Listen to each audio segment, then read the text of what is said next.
I really think that there's a lot of things that we could do, and we ought to explore all of the options, permanent and temporary, that will make it easier for our farmers to continue to farm and for Florida to hold for conservation purposes in a sensible way the land that's necessary.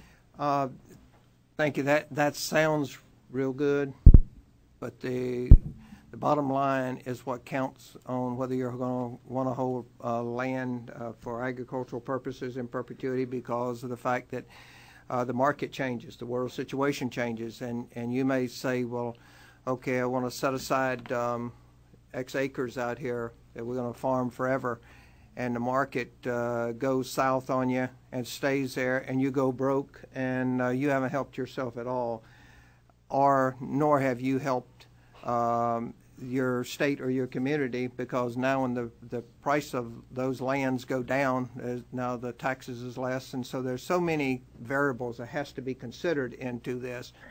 But I think that that this why we're having this discussion is there's many of us that have made our living off of the land, and for the ones that have, understand a lot more, I think, about what some of us are saying than the ones of you that have not made your living off the land but enjoy visiting it. It's a big difference.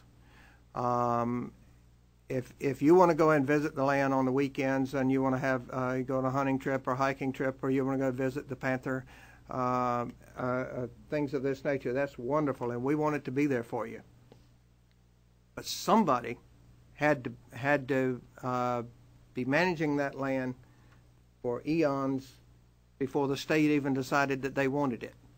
And so somebody had to be out there working very, very hard and paying the taxes on it and inking out a living on this piece of property. So when we talk about, or especially when I talk about environmentalists, I'm very, very direct.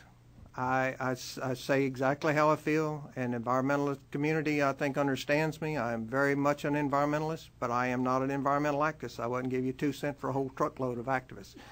But I will walk with you mile for mile if you're an active environmentalist. And folks, there is a huge difference. So whenever we start trying to differentiate between who we are and what we are, and who they are and what they are, let's get it straight. They don't pay the bills. You do.